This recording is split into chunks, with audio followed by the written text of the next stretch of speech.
What's going on, guys? Welcome back to another video. We have just under a month to finish this Nissan Skyline R34. I like to call it the Impala just because of the taillights. In a recent video, I briefly mentioned how I forgot something very important on the car. This part, or fluid in particular, is extremely vital, and that is transmission fluid. When I first picked up this transmission, I tilted it over just a little bit on accident and I noticed fluid came out. So I thought, oh, it's pre-filled, there's trans fluid in it.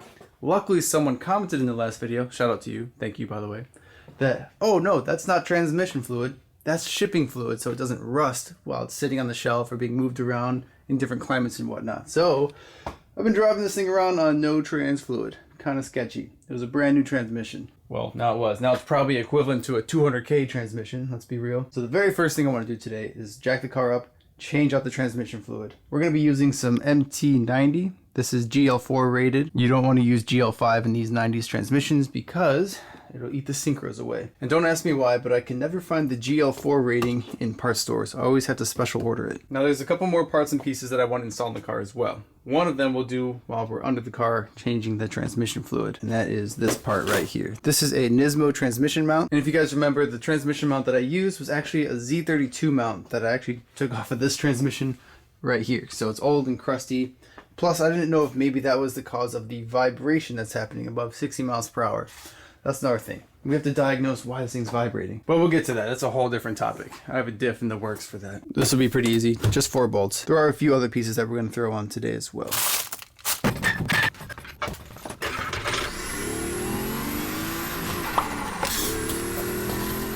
Alright, moment of truth. Let's see how much comes out. Not that it's even trans fluid to begin with.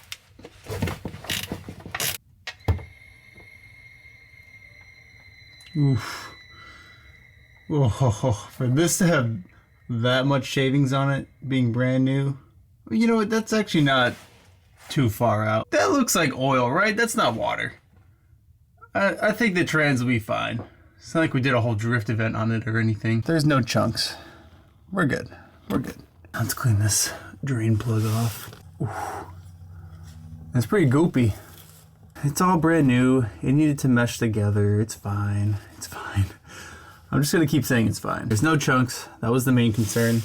Now let's put some thread tape on it before we put it back in. It looks like they used some kind of RTV from the factory. Interesting.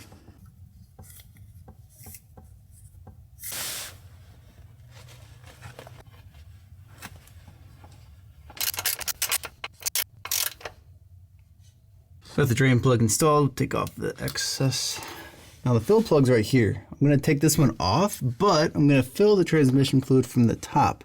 You can do that through the shifter hole on this transmission, which is right around here. One of those packages on the bench was the correct shifter for this car.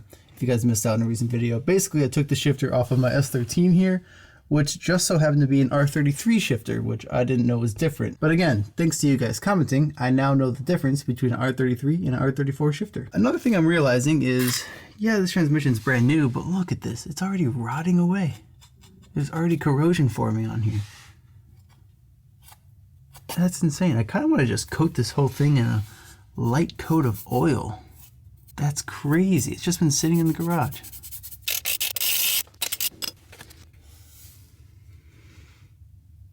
Bone dry. Yeah, that's not good. Before we go up top, let's not forget to put the drain pan directly under that fill plug hole. Okay, let's take off the center console here. It's actually really easy to do. Might be the easiest car I've ever worked on for taking off the center console. There's just one screw right here, which I didn't put back on yet because I knew I was going to take this off again. And then this just pops out with clips. It's that simple. Crazy.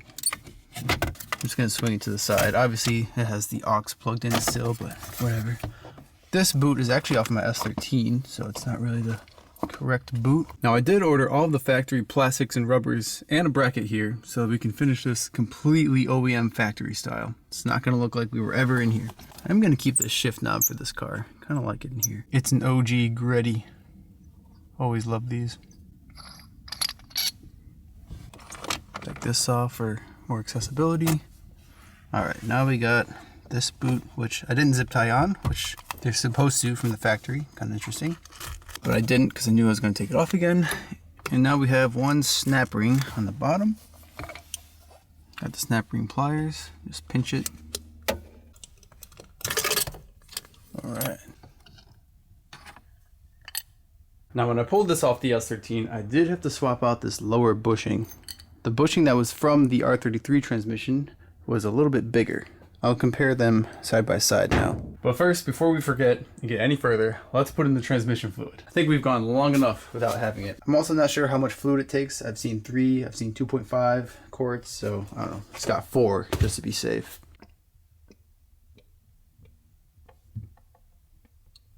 I know this says easy open, but I always have a hard time opening this. Random tutorial, but I like to just poke a screwdriver through the center and then just peel it back. That's the best way I've found to open these.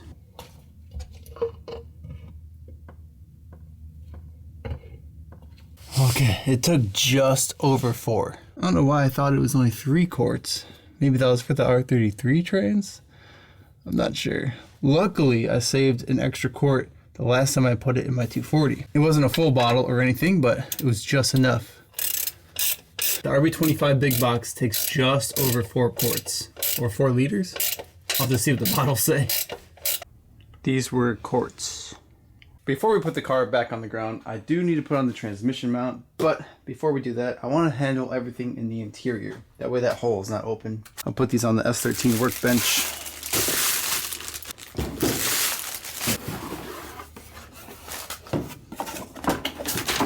Shifter instructions. Ooh. Now, Nissan calls this the cantilever assy, but really all this is really just the same as the shifter I took out, but it's Nismo, so apparently the bushing inside of here is solid. That's, I guess, the only difference. The lengths look the same. To my surprise, it comes with the bushing, comes with the boot, and this plastic ring that the snap ring sits on. Doesn't come with the snap ring, that's important to note. Now notice how wide this bushing is. I originally ordered this Nismo shifter for the R34, but thank you to the comments, you guys have corrected me and told me that it was going to be the same as the one I took out. So I'll line these up, but let me take out this one. So if you have an R33 trans and want a Nismo shifter assembly, that's the part number. Now this is the R34 shifter, stock. I don't think there's a Nismo version, I couldn't find it. The noticeable difference is the dual bend. Notice how it goes. Let me grab the Nismo one. So Nismo only has one bend, it looks like, and the R34 dual bend. I really should have taken a shot of how it looked in the car, but basically the shifter did not look like it sat in the right direction. It was almost too far forward. I believe the dual bend will help it push it back into the correct spot now. Another important thing to notice is the bushing on the bottom. This is the R33. This is the R34. R34 is significantly smaller. I took measurements when I removed this S13 shifter and, compared them and whatnot. Basically, the bushings will fit on either or. The shifters will work on either or, but they're not exactly correct. But it is cool it comes with the boot. The boots are the same part number. You guys saw me just open this out of the package. There's already rust in here. You able to see that? Can you believe this thing is rusted right out the package? It's typical Nissan. Now that we can see the main differences here, let's put on the correct shifter. Curious to see how it'll look in the car now. Now it should only go one way, and the boot has an arrow facing forward. So I think it goes this way. That'd make the most sense. We want to bring the shifter back more. Now remember, this does not have a snap ring on it, and it's not included with the transmission or the shifter. Gotta buy this separate. Here's the part number. This snap ring goes on top of this plastic ring. Now we can slide this in. Make sure it's facing forward. Oh, it's way more centered. I can already tell that's gonna be good. Basically all you do is pinch the snap ring together and push it under the groove. A good way to make sure the snap ring is seated is push down and pull up on the shifter.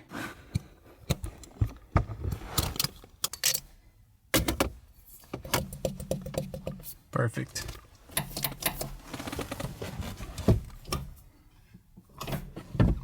Feels a lot less notchy. I wonder why.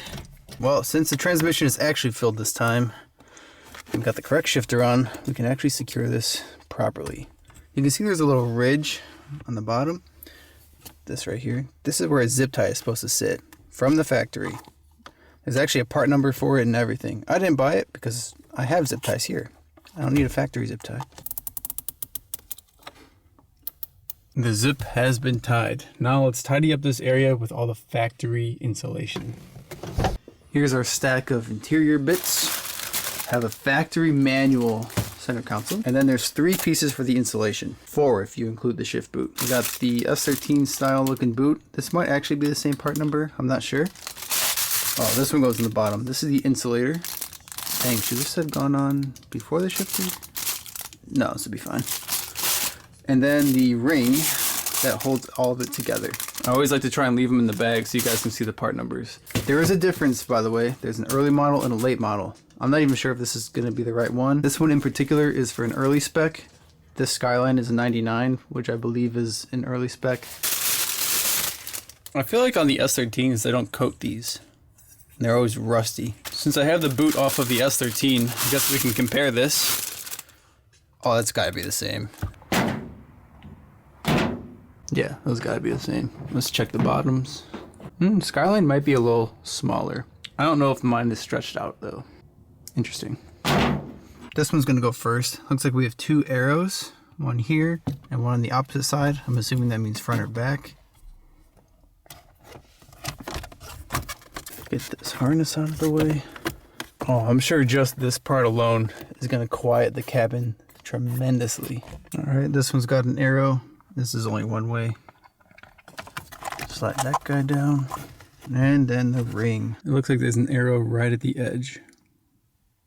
Only one side. Okay, so this has to go forward.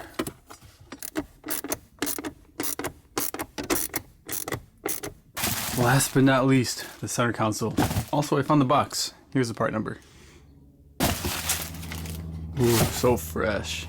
Looks like we're gonna have to swap this over. Before we do that, let's make sure it actually fits in here. Oh yeah, that's the right shape.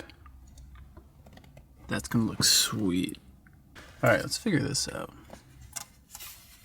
I'm not seeing any hardware back here. Should probably just pop out, right?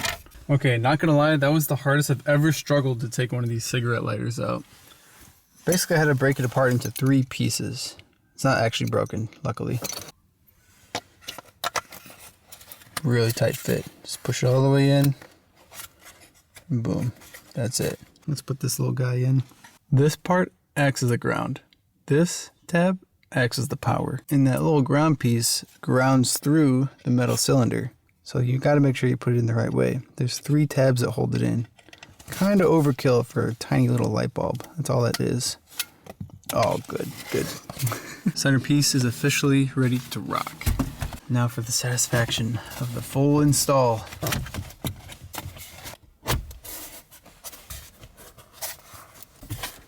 Yep, that's in there. Let me go find that screw. Pretty sure I left it in the coin tray. That'd make the most sense, right? Keep up the good work, Mike. Thank you. It's not in here. Oh, there we go.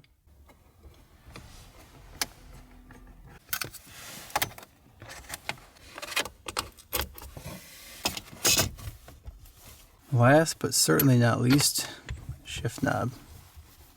I'd say it looks much cleaner. A lot less Project Car. Not that there's anything wrong with Project Car, but you can't beat OEM. Alright, we're making great progress. We're almost ready for a test drive. Let's swap out this trans mount. Now I already took it out of the box here. Here's the directions, if you can read that.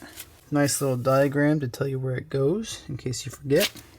Now I will say, just by pressing down on this, it's significantly harder than the previous 2 that I inspected. I forgot to order this mount when we put in this manual transmission. The auto mount that came off of the car was the same dimension, so it would have worked, but there was a lot less reinforcement, I guess you can say. It was pretty flexible, pretty easy to move. The Z32 mount that I took off of this old transmission that I found in a junkyard was significantly stronger somehow, but it's still crusty and was able to move, so I knew for a fact I was going to change this mount regardless.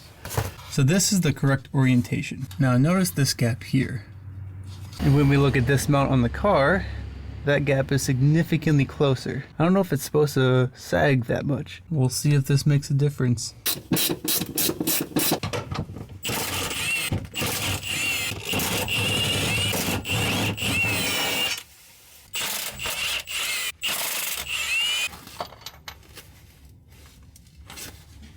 I will say the heights do look pretty similar. I'm sure when it's under load it reacts differently though. This Nismo mount is significantly beefier.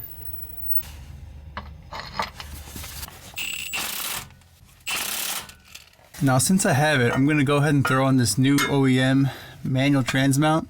I've already confirmed that the manual and the auto are identical. Now remember, there's an arrow on here. This points forward.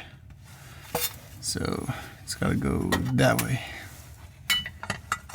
It's always best to start these two holes first from the mount. And then put those on. Another thing is, this hole is not slotted. This hole is, and so are these two. So you want to start this bolt first.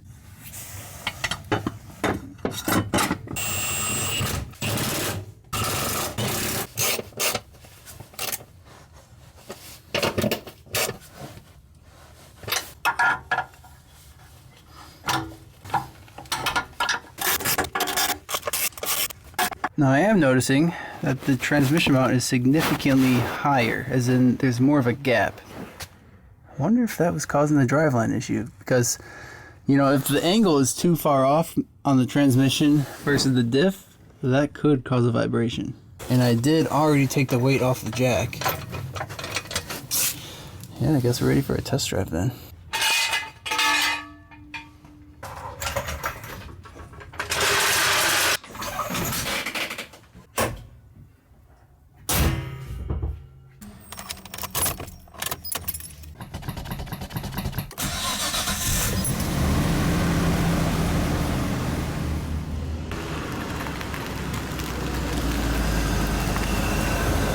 It's so nice out. The sun hasn't been out in days. It's cool to see the car shining again. Always appreciate the glory in the sun.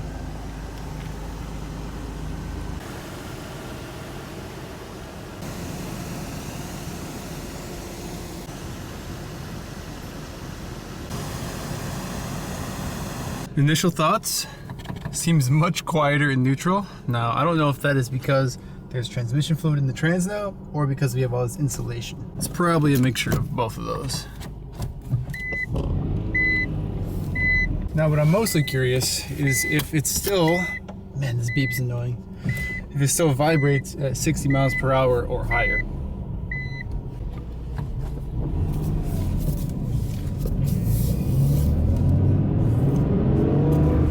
Wow, it's so quiet. Definitely needed the trans fluid.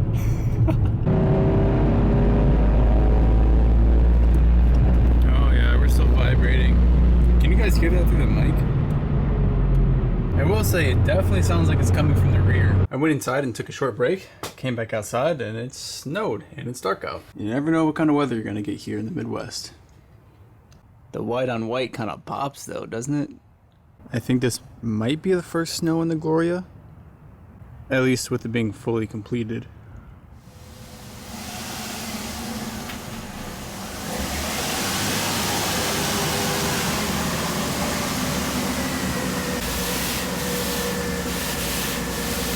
So with the vibration still happening, I actually contacted another driveline shop. They said they'd be willing to test my drive shaft to make sure it's still balanced. The place I ordered this drive shaft from is in Michigan, so it's a few hours away. But there's one just under 40 minutes away. So if I can pull this thing off and bring it to them tomorrow, they said they'd put it on a balancer and just verify that's good. I might as well just verify that it's good. And when I gave him the rundown of, you know, the swap, manual trans, and then one-piece drive shaft, and the vibration happening at 60 miles per hour and up, he's like, that does sound driveline and drive shaft related. So I don't know, it's worth a shot. I'm just letting the car run right now so that when I'm under it, it feels warmer. It's a little Midwest hack for you. But you know what? This is all going to be worth it. We'll see this at the beach in no time. It's also convenient that I just filled up the transmission with trans fluid, and now I have to pull the drive shaft off. Sometimes it'll leak fluid out.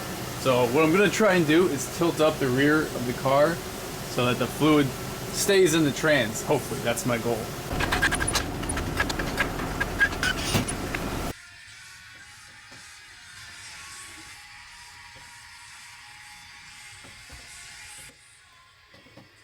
I don't know what's causing this, but it looks like it has a bald spot right in the center. Is it warm? It's not like cold, but it's also not hot. I don't know. Probably some electrical circuit going on right there. Now, before I take off this drive shaft, there's something I want to do. And that is the very basics. A visual inspection and just try to spin the wheels. We know the vibration is happening back here. So that got me thinking, is something hanging up? And look. Okay, this is really stiff to move. I did put the e-brake down and it is in neutral. Let's go see if the other wheel feels like that. What if all along this was just a caliper? The reason I'm checking all this right now is because I really don't feel like pulling this drive shaft off. I think I'm gonna have to take off the exhaust and there's brackets in the way and it's tight, it's crammed. It's not fun. It's cold. Okay, this one spins a lot easier. Yeah, that's weird. That's really tough to move. You know, now that I'm thinking about it, in the last video, I had the car up in the air and it was spinning, like you guys saw. And this wheel kept stopping, and it was basically just the other wheel that kept rotating. So I'm wondering if maybe the caliper is holding up, because a sticky caliper could definitely cause a vibration like that. Unless maybe the e-brake is hanging up. I don't know, there's a couple of possibilities here. I think the best option is going to be taking this apart, taking off the caliper and trying to spin it, and just eliminating the braking system from this equation, or at least the base braking system, because obviously we'll still have the e-brake within this rotor, because this e-brake utilizes a drum system. Let's just take it apart and see what we're working with. And I keep saying the recent video. The funny thing is I haven't even posted that video yet, so unfortunately I haven't had a chance to look through your comments. I know you guys are gonna have some great suggestions on things to check, but this is what I've just found so far. Now, since this is an internal e-brake system, that means we can push this piston in directly. If the e-brake was integrated into the caliper, we would have to spin the piston in. Which means we can use a C-clamp now just to see if it's free. This would be the quickest way to diag without taking it off. You see in the common theme here, the least amount of work as possible to get to your result. It's not that I'm lazy per se, it's just working smart, I guess. Because I'll do the work if I have to. That's the difference between being lazy, you know? Alright, caliper is free. The slide pins look great. Still difficult to spin, but we are spinning an entire drive shaft. So that's pretty understandable. Maybe I'll put the wheel on and bring this thing back up to speed in the air, as sketchy as that is. Now, something really important that I probably should have mentioned in the last video, and even this video, is that I have already tried swapping out the rear wheels, and the problem still persisted. Same exact speed, same exact parameters. I really don't like running the car in the air like this. It sketches me out. I'm gonna open the garage so I don't die in here. Add some blocks just in case. Always gotta make sure it's neutral. Oh, I already forgot.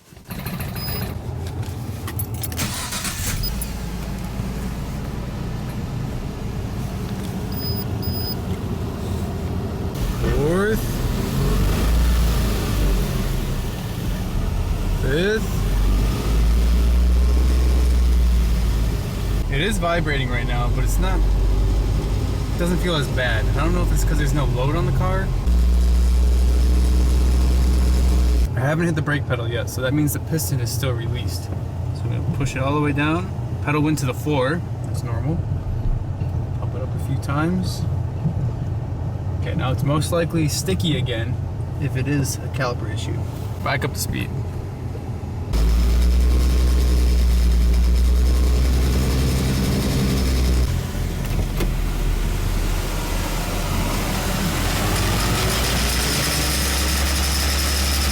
That's a weird sound.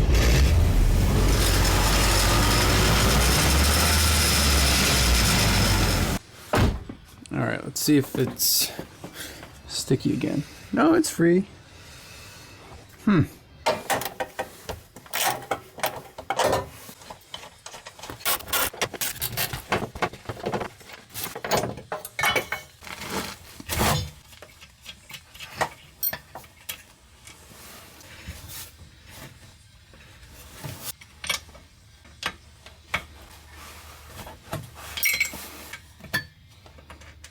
Well, I can tell you all the bolts were tight back here. I'm just praying this clears the exhaust. Oh, it's so close. Maybe I'll squeeze it out. Oh, yes. Now I gotta pull it out of the trans, but I gotta hope that the fluid doesn't come out. Well, that was really easy. I don't know what I was complaining about. That was a piece of cake. Took like 5 minutes. I'm no expert, but this looks like a shaft to me. I don't even know what to look for. All the joints seem tight. It's even got a weight on it. I don't know. We'll see what the shop says tomorrow. All right, let's take this shaft to go get balanced. Now, it's always fun when you have a trip planned and you have issues like this. Now, this is where it starts to get exciting. We have to leave in less than a month and the car is nowhere close to being completed.